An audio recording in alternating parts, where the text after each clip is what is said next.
August 14, 1791. Morne Rouge Plantation, northern Saint-Domingue. 200 enslaved Africans and mixed-race freedmen gathered in absolute darkness. No torches, no fires, just voices and drums echoing through the jungle. Toussaint Louverture stood among them, a 48-year-old stable manager who could read Latin and had spent years studying Julius Caesar's military campaigns. Beside him, Dutty Boukman, a Vodou priest and former slave. Jean-François Papillon, Georges Biassou, men who had spent their entire lives being told they were property. Men who were about to prove the world catastrophically wrong. The French governor had just rejected their demands. All they asked for was 1 extra day off per week and an end to the whip. That's it. One day, no more being beaten to death for working too slowly in the sugar fields. The governor's response: arrest the leaders, increase punishments, show these slaves who's in control. He made a fatal mistake. What happened in the next 13 years would topple 3 European empires, birth the world's first free black republic, cost France more than $21 billion in today's money, and be systematically erased from American history books for over 200 years. And I'm about to tell you exactly why they buried this story. Because once you understand what enslaved Africans accomplished in Haiti, you'll never look at black poverty the same way again. You'll never accept the lies about black inferiority. You'll never believe the myth that slavery ended because white people felt generous. You're about to learn the truth they've been hiding from you your entire life. After this video, you'll understand why Haiti, once the richest colony in the entire world, became labeled the poorest country in the Western Hemisphere. You'll discover it wasn't poverty, it wasn't corruption, it wasn't incompetence, it was theft. Systematic, documented, brutal theft orchestrated by France and enabled by the United States for over 2 centuries. You'll learn the names of the warriors who defeated Napoleon Bonaparte, the greatest military commander in European history. You'll see proof that 500,000 enslaved people organized, strategized, and fought a 13-year war against professional armies and won. You'll find out why America refused to recognize Haiti's independence for 60 years, while Haiti's revolution was happening at the exact same time as America's supposed love affair with liberty and freedom. And you'll never see the wealth gap the same way again, because you'll know it was engineered. You'll know your ancestors weren't given 40 acres and a mule, because the system never intended for you to build generational wealth. You'll know that every single time black people built prosperous communities, they were systematically destroyed. And Haiti was the blueprint, the warning, the example they made to terrify every enslaved person in the Americas into believing freedom was impossible. But here's what they couldn't erase.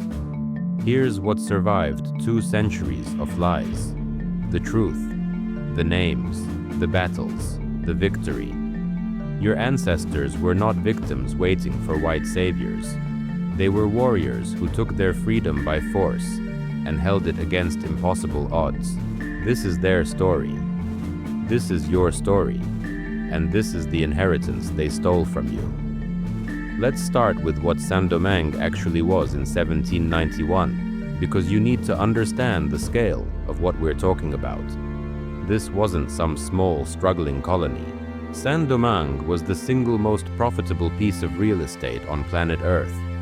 It produced 40% of all the sugar consumed in Europe, 60% of all the coffee. It generated 2/3 of France's entire overseas trade. The wealth flowing out of this island made France a global superpower. We're talking about billions and billions in today's dollars, all built on the backs of enslaved Africans working themselves to death in sugar plantations. 500,000 black people enslaved. 40,000 white colonists living in luxury. 30,000 free people of color stuck in the middle, legally free but socially crushed. The math is important here. 500,000 versus 40,000. That's more than 12 to 1. The only thing keeping this system functioning was pure terror. And I mean terror in the most literal sense. If you tried to escape and got caught, they would bury you up to your neck and cover your head in sugar water, so insects would eat your face while you were still alive. If you struck an overseer, they would burn you alive in the public square as entertainment. If you were suspected of planning rebellion, they would break every bone in your body, one by one, with an iron bar, then leave you on a wheel in the sun to die slowly over days. This wasn't occasional violence. This was policy. This was the system working as designed. A death camp with a profit margin. The average life expectancy for an enslaved person after arriving in Saint-Domingue was 7 years. 7 years of absolute hell, then death. And France would just import more enslaved Africans from the Middle Passage to replace them. It was cheaper to work people to death and buy new ones than to let them live long enough to have children. Let that sink in. The economics of slavery made murder more profitable than reproduction. But here's what the French didn't account for. Among those 500,000 enslaved people were warriors from Africa who remembered freedom. There were blacksmiths who knew how to forge weapons. There were former soldiers who understood military tactics. There were voodoo priests who knew how to organize in secret, using spiritual networks the French couldn't penetrate. And there were brilliant strategic minds like Toussaint Louverture, who understood that revolutions aren't won by rage alone. They're won by intelligence, patience, and ruthless execution. Toussaint wasn't born free. He was born enslaved on the Breda plantation around 1743. But he had something most enslaved people were deliberately denied: education. His owner allowed him to learn to read, and Toussaint devoured every book he could find.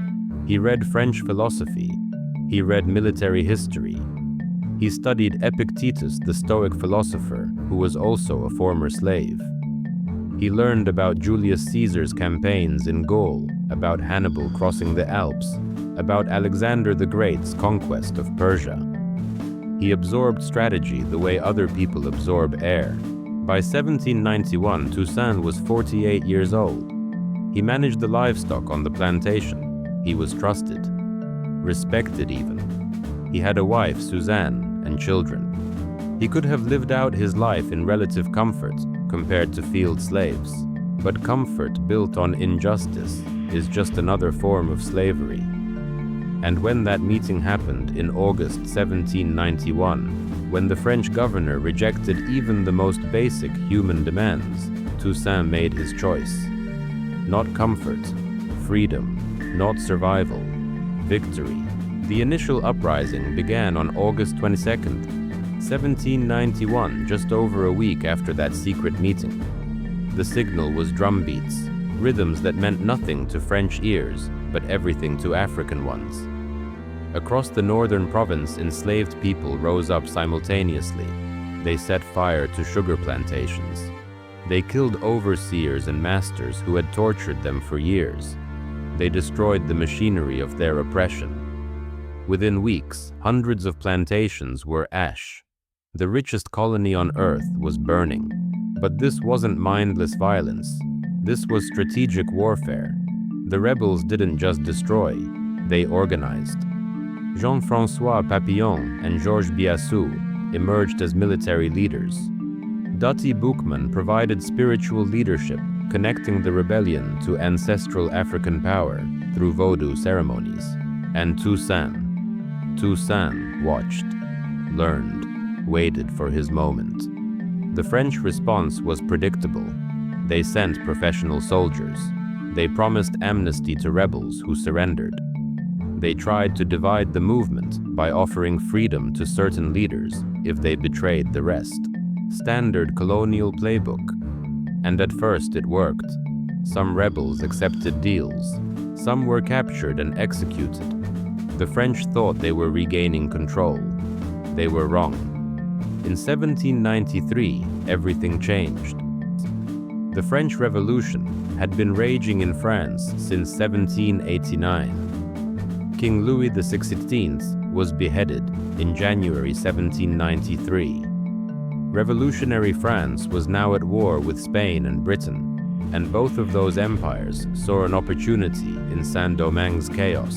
Spain, which controlled the eastern part of the island, started arming and supporting the slave rebellion to weaken France. Britain sent troops to try to seize the colony for themselves. Toussaint saw the chessboard clearly. He allied with Spain, received military training and weapons, and transformed the rebel fighters into a disciplined army. He drilled them relentlessly. He taught them formation fighting, supply line management, battlefield communication. He turned field slaves into soldiers who could face European professional armies and win. By 1794, Toussaint commanded 4,000 troops. He was winning battles against French forces. He controlled territory. And then, France did something desperate. In February 1794, the French National Convention abolished slavery in all French colonies. Just abolished it. Why? Because they were losing. They needed the formerly enslaved people to fight for France instead of against it. They needed Toussaint. Here's where Toussaint's genius shows. He could have said no. He could have kept fighting France to complete independence. But he understood something crucial. Spain and Britain both still practiced slavery. If either of them won control of Saint-Domingue, slavery would be reinstated immediately. France had just abolished slavery, even if only out of desperation. So Toussaint switched sides.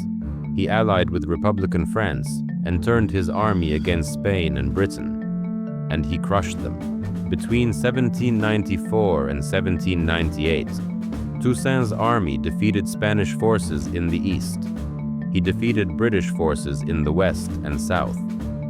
Britain sent over 20,000 troops to Saint-Domingue. Yellow fever killed many, but Toussaint's tactics killed more.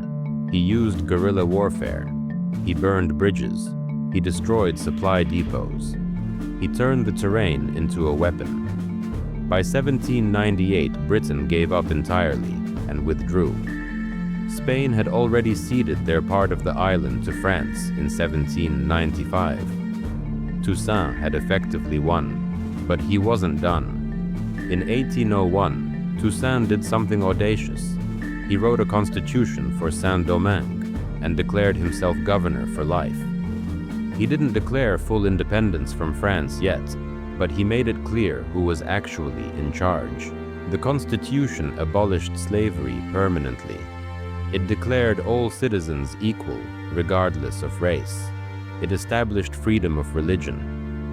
It created a framework for a multiracial society based on merit and work, not skin color. Napoleon Bonaparte read that constitution and saw a threat to everything he was building. Napoleon had seized power in France in 1799. He was consolidating an empire. His wife Josephine came from a wealthy slave-owning family in Martinique. The powerful sugar lobby in France was screaming for slavery to be reinstated. And here was Toussaint, a formerly enslaved black man, running France's most valuable colony, as if he owned it. Unacceptable. In 1802, Napoleon sent his brother-in-law, General Charles Leclerc, with 40,000 French troops to Saint-Domingue. The orders were clear: regain control, reinstall slavery, capture or kill Toussaint Louverture.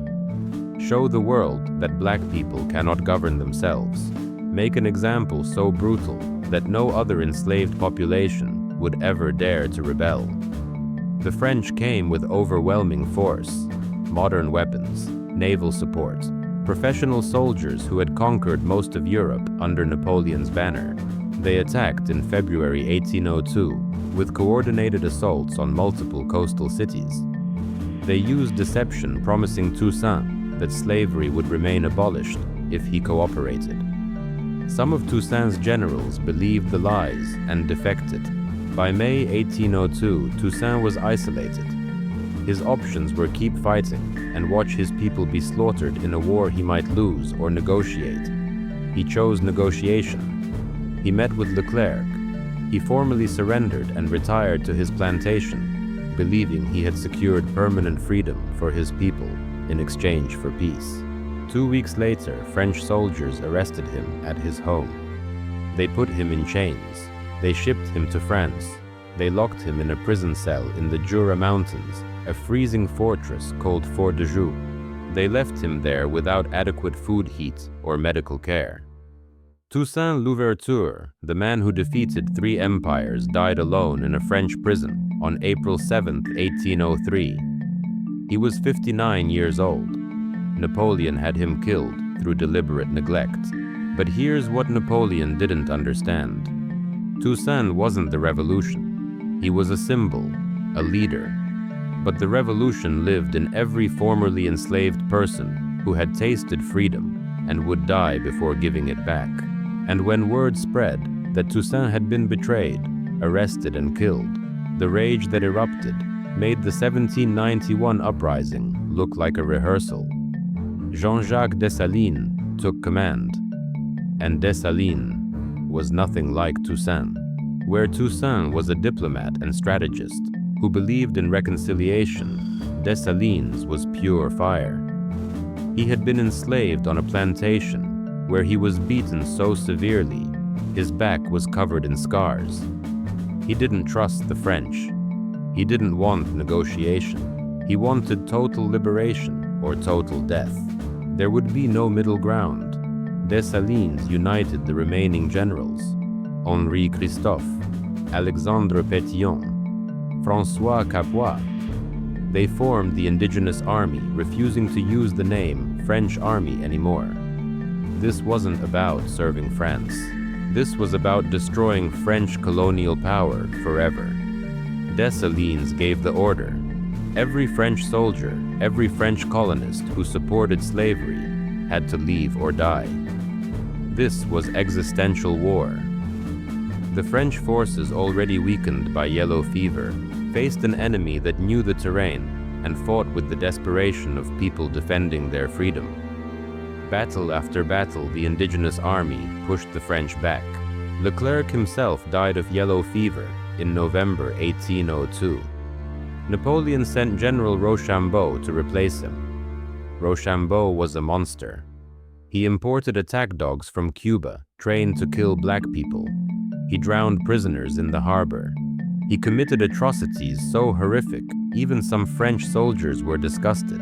None of it worked. Dessalines met brutality with brutality. He told his troops, "We either win this, or we all die. There is no surrender, no retreat, no compromise." And his army believed him, because they knew what slavery was. They'd lived it, they'd survived it, and they would never ever go back. The final confrontation came on November 18, 1803. The Battle of Vertières, just outside Cap Haitian in the north.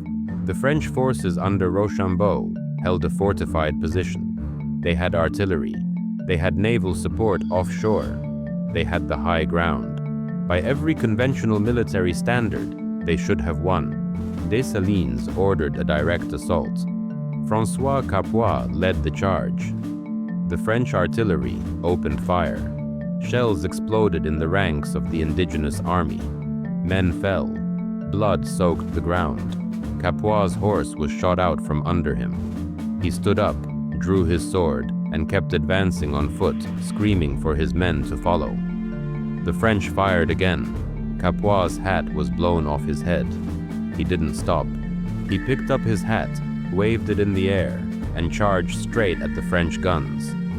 The French soldiers, watching this man walk into cannon fire without hesitation, were so stunned they stopped shooting.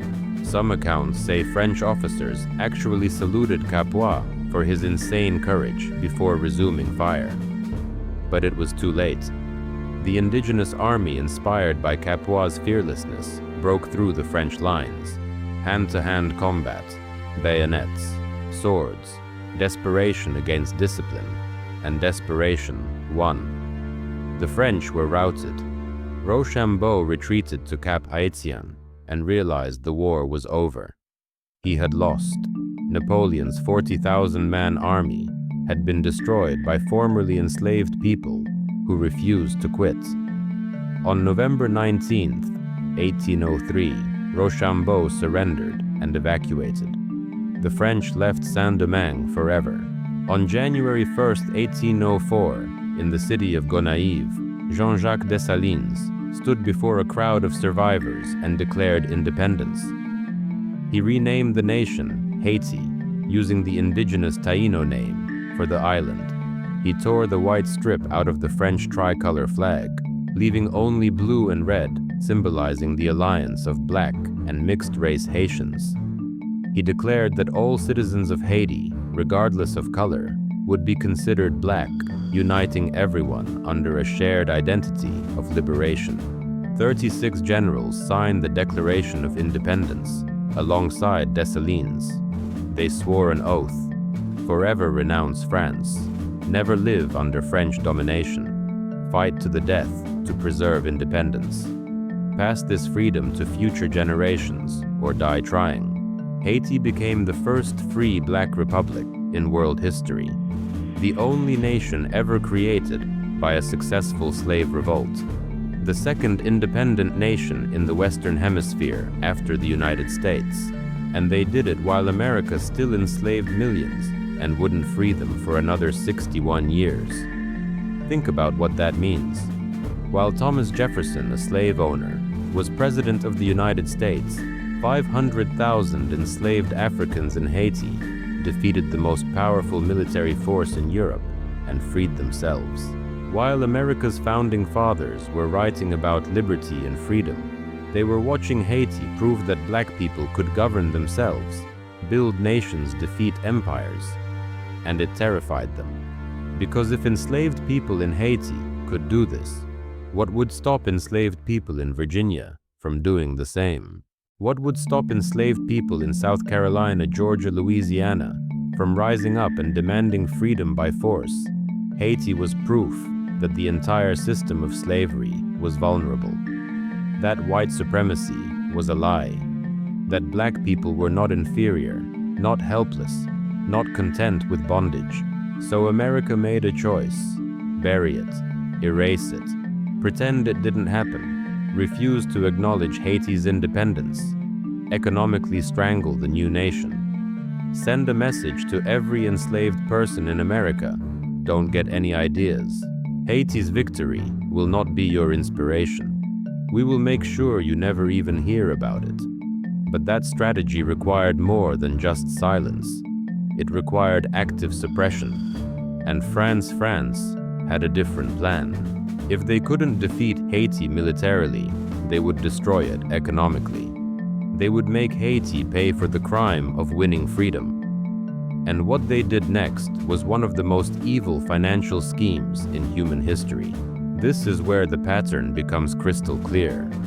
This is where you see that Haiti's poverty was not organic. It was manufactured, intentional, a punishment designed to make sure no other enslaved population would ever dare to be free. But before I show you exactly how France pulled this off, you need to understand that Haiti wasn't alone. This playbook, this strategy of destroying black prosperity, would be used over and over again for the next 2 centuries, in America, in Africa. Everywhere black people tried to build wealth, the tactics changed, but the goal stayed the same. Keep black people poor, keep them powerless, erase their victories from history so they never know what they're capable of. And it's still happening today, right now. The same patterns, the same theft, just dressed up in different language. But I'm getting ahead of myself. Let's go back to 1825. Let's talk about how France stole $21 billion from Haiti, and why you've never heard about it until now. In 1825, 21 years after Haiti won independence, France sent warships to Port-au-Prince. King Charles VI delivered an ultimatum: pay us 150 million francs, or we will invade and re-enslave you. Pay us for the slave owners' lost property. Pay us for the plantations you burned. Pay us for daring to be free, or we will take your freedom back by force. Haiti had a choice. Fight another war against France, this time without Toussaint, without Dessalines, who had been assassinated in 1806, against a France that was no longer distracted by European wars. Risk losing everything, or pay the ransom. They paid. But here's the evil genius of what France did. 150 million francs in 1825 was more than Haiti's entire annual revenue. It was more money than Haiti had. So how could they pay France had that figured out too? French banks would loan Haiti the money to make the first payment. Haiti would go into debt to pay the extortion, and then they would owe both the original amount to France and interest on the loans to French banks. Double debt. Debt on top of debt. A financial trap designed to guarantee Haiti could never escape poverty. Every single franc that Haiti earned would go to paying France. No money for schools, no money for hospitals, no money for roads or infrastructure or economic development. Just decades of payments to the country that had enslaved them to compensate slave owners for losing their human property. Let me say that again slower, because the absurdity needs to sink in. France charged Haiti reparations for freeing itself from slavery. Imagine if Britain had charged America $20 trillion for winning the Revolutionary War, and America actually paid it. That's what France did to Haiti. And the world said nothing. America said nothing. Britain said nothing. Every European power that preached about civilization and progress watched France extort a newly free black nation and did absolutely nothing. Haiti made payments from 1825 to 1883. 58 years, multiple generations of Haitians born free spent their entire lives paying for their ancestors' freedom. The amount was renegotiated down to 60 million francs in 1838, but with interest and fees, Haiti ended up paying far more. Modern economists estimate that in today's dollars, Haiti paid over $21 billion to France. $21 billion stolen, not lost in bad investments, not squandered by corrupt leaders, stolen, taken at gunpoint by a European power that lost a war and demanded payment anyway. And every American textbook that mentions Haiti, if they mention Haiti at all, talks about poverty and political instability and dysfunction. They never mention the $21 billion theft. They never mention that France bled Haiti dry for 60 years as punishment for being free. They never connect the dots between that extortion and Haiti's current economic situation. Because if they did, you'd understand that Haiti didn't fail. Haiti was sabotaged, deliberately, systematically, with the full knowledge and cooperation of every Western power, including the United States. And speaking of the United States, let's talk about how America responded to Haiti's independence. Because this is where it gets personal for every Black American watching this. This is where you see that your ancestors' enslavement was maintained, partly because America was terrified of what happened in Haiti. Your poverty today, the wealth gap, the lack of generational wealth in Black families, all of it traces back to decisions made in response to Haiti's revolution. From 1804 to 1862, the United States refused to recognize Haiti as an independent nation. 60 years of diplomatic isolation. America would recognize brutal dictatorships, colonial powers, monarchies, but not a Black republic created by formerly enslaved people. Why Thomas Jefferson said it explicitly: if America recognized Haiti, it would encourage slave revolts. It would give enslaved people in America hope. It would prove that Black people could create functioning societies. Can't have that. So America embargoed Haiti. No trade, no diplomatic relations. Treated Haiti like it didn't exist. Meanwhile, America's economy was booming because of slavery. Cotton production exploding in the South, all picked by enslaved people. Wealth being generated by stolen labor. And the last thing plantation owners wanted was their slaves hearing about Haiti and getting ideas. But the fear of Haiti's influence went deeper. After the Haitian Revolution, slave codes in America became more brutal. Laws restricting enslaved people's movement, their ability to gather, their access to education, all tightened. Why? Because of Haiti. Because white Americans knew that if enslaved people organized like Haitians did, the entire Southern economy would collapse. The paranoia was so intense that merely speaking positively about Haiti could get you arrested in some southern states.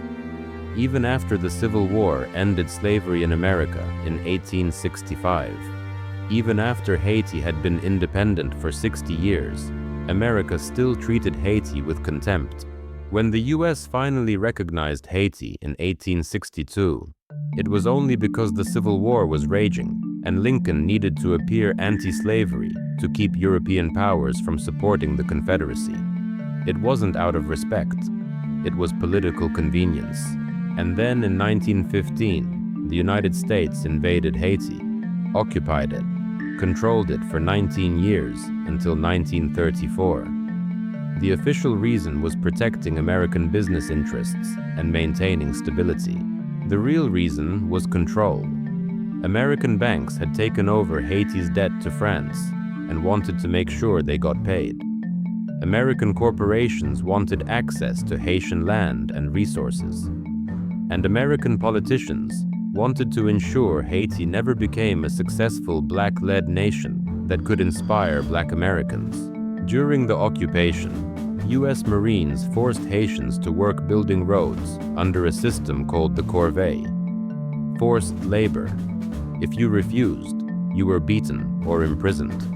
Thousands of Haitians were killed resisting the occupation. The US rewrote Haiti's constitution to allow foreigners to own land which had been prohibited since 1804, specifically to prevent recolonization. American companies seized control of Haiti's railroads, banks, and customs houses. For 19 years, Haiti was not a sovereign nation. It was an occupied territory run by the United States. And when the US finally left in 1934, they left behind a devastated economy, a weakened government, and a legacy of intervention that would continue for the rest of the century. Every time Haiti tried to elect a leader who prioritized Haitian interests over American corporate interests, that leader was undermined, overthrown, or assassinated with US involvement. The pattern is undeniable. France bled Haiti economically for 60 years. America isolated Haiti diplomatically for 60 years. America occupied Haiti militarily for 19 years. And then both countries, along with international financial institutions they controlled, spent the 20th century ensuring Haiti remained poor, dependent, and unable to threaten the narrative that Black people need white guidance to succeed. This wasn't incompetence. This wasn't bad luck. This was policy. Deliberate, sustained policy designed to destroy the one example of Black people freeing themselves and building a nation. Because if Haiti succeeded, it would prove that white supremacy was a lie. It would prove that colonialism wasn't necessary. It would prove that Black people could thrive without white control. And the entire global economic system built on exploiting Black and brown people would be called into question. So they made sure Haiti failed. They rigged the game. And then they pointed at Haiti and said, "See, Black people can't govern themselves. Look at Haiti. Look how poor and chaotic it is. Never mind that we stole $21 billion. Never mind that we occupied them. Never mind that we've interfered in every election and every economic decision for 2 centuries. Just look at the poverty and blame Black people." And that lie, that narrative infected every textbook, every news report, every casual conversation about Haiti for generations. How many times have you heard someone say, Haiti is the poorest country in the Western Hemisphere, as if that's just a natural fact, as if there's no history behind it, as if powerful nations didn't deliberately engineer that poverty. But here's the thing, they couldn't erase, no matter how hard they tried. Here's what survived 2 centuries of propaganda and lies. The fact that it happened. The fact that 500,000 enslaved Africans defeated France, defeated Britain, defeated Spain, and won their freedom. The fact that Jean-Jacques Dessalines stood in Gonaïves on January 1st, 1804, and declared a free black nation into existence. The fact that François Capois charged French cannons on foot and lived. The fact that Toussaint Louverture studied military strategy while enslaved and used it to outmaneuver European generals. Those facts are real. Those names are real. That victory is real. And no amount of economic warfare or historical erasure can change what actually happened. They can hide it from textbooks. They can bury it under narratives of poverty and dysfunction. But they can't make it not have happened. And once you know, once you really understand what your ancestors did in Haiti, everything changes. Now let's talk about how they tried to erase this from history. Because the suppression of Haiti's revolution wasn't accidental. It was strategic. It was organized. And it followed a specific playbook that was used over and over again whenever black people achieved something that contradicted white supremacy. Understanding how they buried Haiti's story is the key to understanding how they've buried hundreds of other stories. How they erased Tulsa, how they erased Rosewood, how they erased Wilmington, how they erased every single example of black excellence and black resistance that would make you question everything you've been taught. The historian Michel Rolph Trouillot identified 2 specific strategies used to suppress the Haitian Revolution in historical memory. He called them the formula of erasure and the formula of banality. The formula of erasure is simple. Just don't mention it. Leave it out of textbooks entirely. Pretend it didn't happen.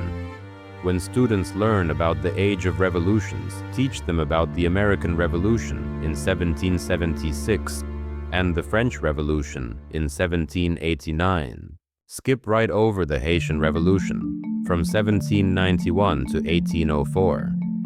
Act like it's not important enough to include.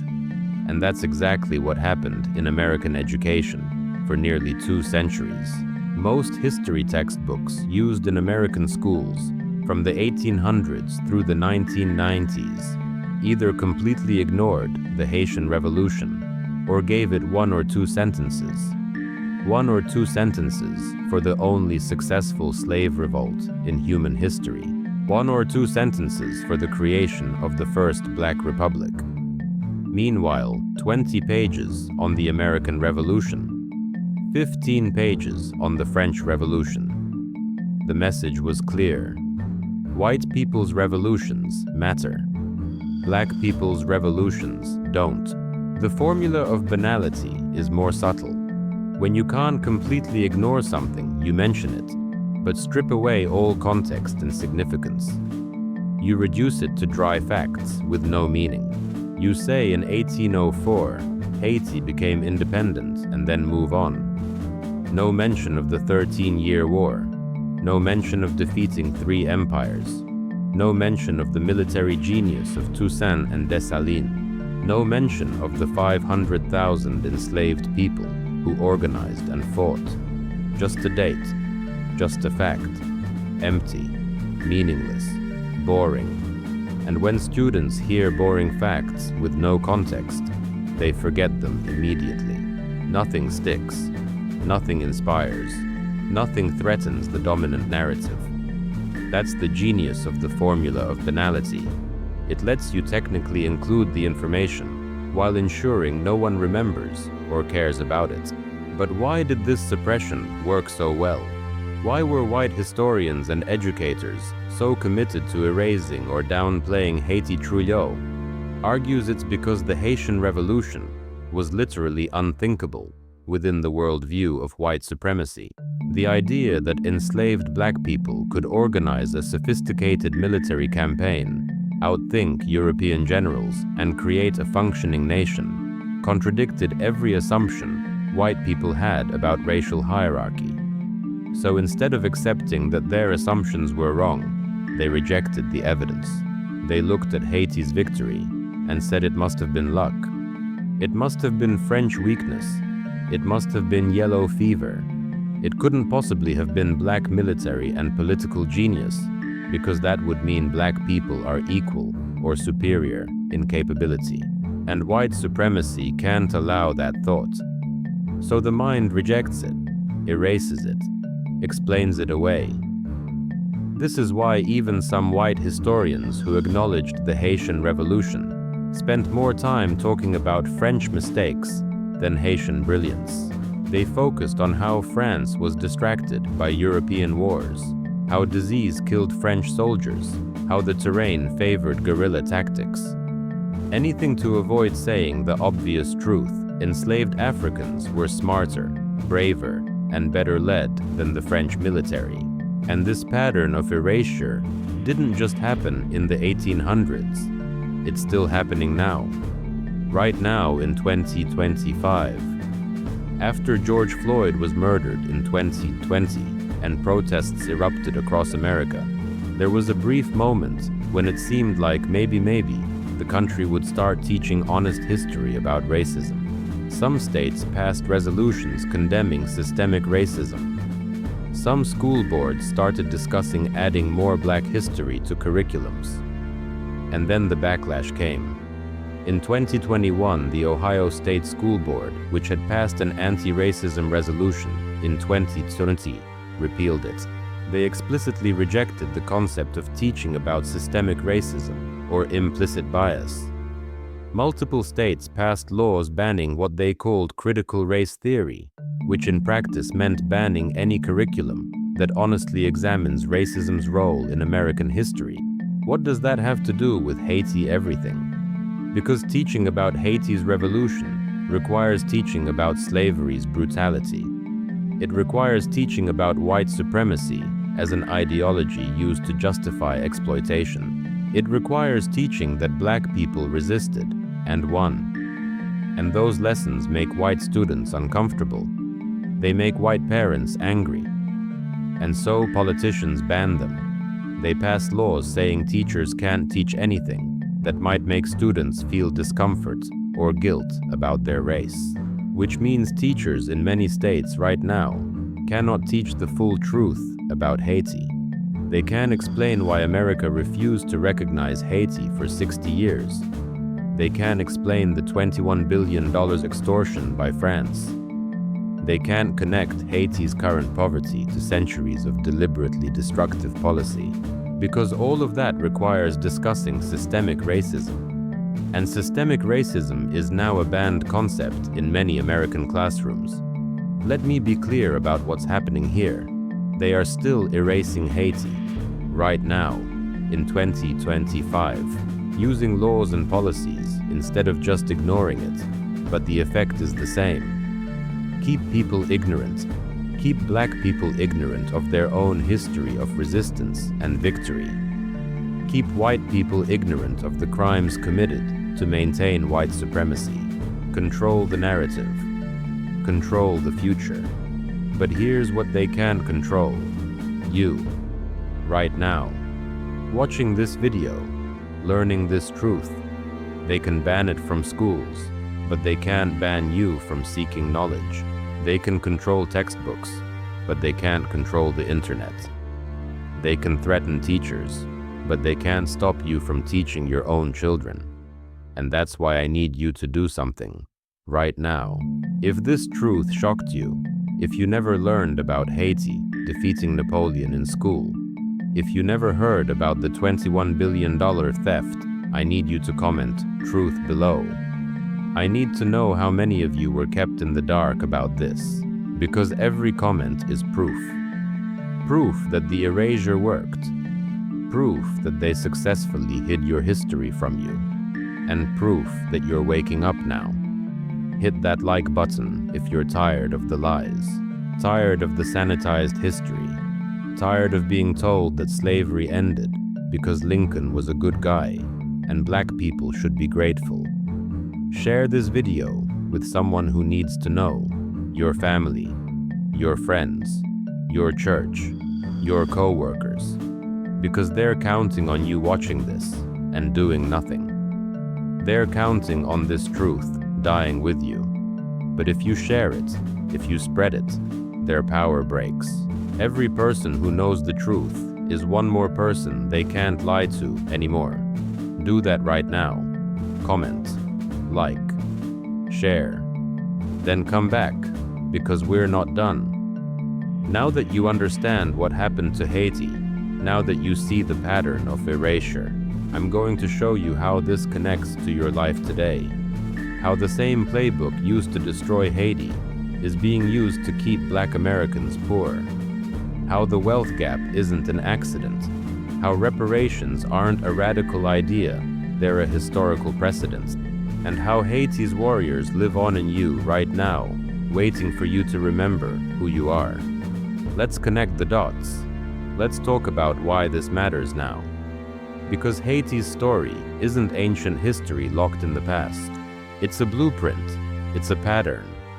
And once you see the pattern, you'll recognize it everywhere.